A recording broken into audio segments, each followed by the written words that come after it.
Pokrajinski sekretar za socijalnu politiku, demografiju i ravnopravnost polova Predrag Vuletić bio je danas u radnoj poseti Domu za odrasle Sveti Vasilije Ostroški čudotvorac u Novom Bečeju, prilikom koje je obišao treće odeljenje ovog doma, gde teku finalni radovi na izgradnji novog potkrovlja.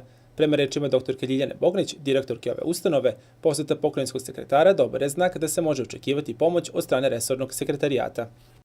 Mi smo danas pokazali treće odeljenje, što bi rekli najnovije odeljenje, ali sa najviše problema.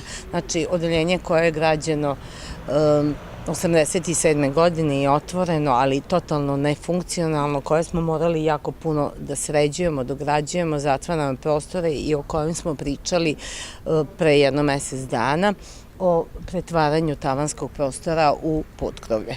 Danas smo mi pokazali našem sekretaru prostor i zamolili ga da nam pomogne, pošto je veliki prostor, pošto treba održavati higijenu, sanitarno ispravno da sve bude i zdravstveno. Mi molimo ga da nam pomogne i da nam resorni sekretarijat naš pomogne u nabavci opreme za održavanje higijene, čistoće i osim te opreme i za mašinu za vešeraj.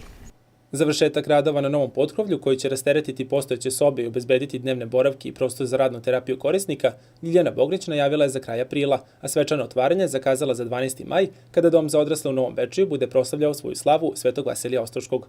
Ona se ovom prilikom zahvalila sadašnjem pokrajinskom sekretaru za socijalnu politiku, demografiju i ravnopravnost polova, što u Novi Bečej dolaze već treći put, jer kako kaže, njegovi prethodnici to nisu činili. To je samo pokazatelj koliko resorni pokrajinski sekretarijat vodi računa o domovima i ustanovama, čiji je osnivač i koliko želi da im pomogne, kaže Ljiljana Bognić.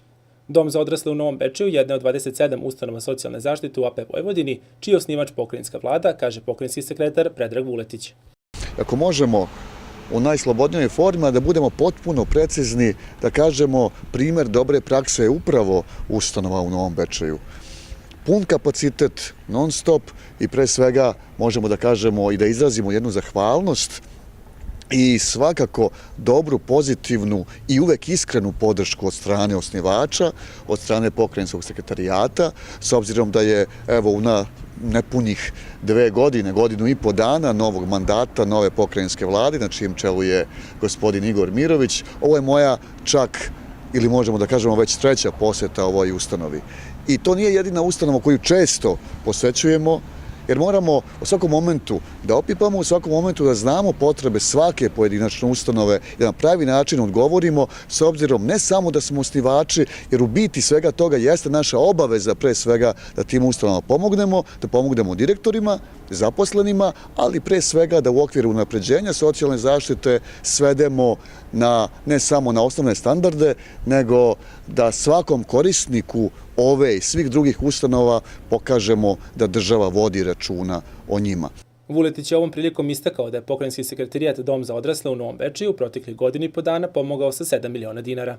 Danas smo čuli ono što je pre svega prioritet ustanove u Novom Bečeju. Ja sam siguran da će pokrajinski sekretarijat, a pre svega pokrajinska vlada, pozitivno odgovoriti na njihove zahteve za njihov aplikant koji je svakako, mislim, već gotov prema nama i siguran sam, mogu sad možda javno da kažem, da ćemo se vidjeti u jako skorijem vremenu, da ćemo moći pozitivno da kažemo da, ono što im je trebalo, mi smo svakako pozitivno odgovorili i pre svega u interesu korisnika, a znamo da je ovde u ovom domu pun kapacitet sa brojem korisnika koja je preko 400, dakle 420 ako se ne varam, i u svakom slučaju to je dobar pokazatelj i dobra praksa kako se na pravi način posluje, a pre svega da se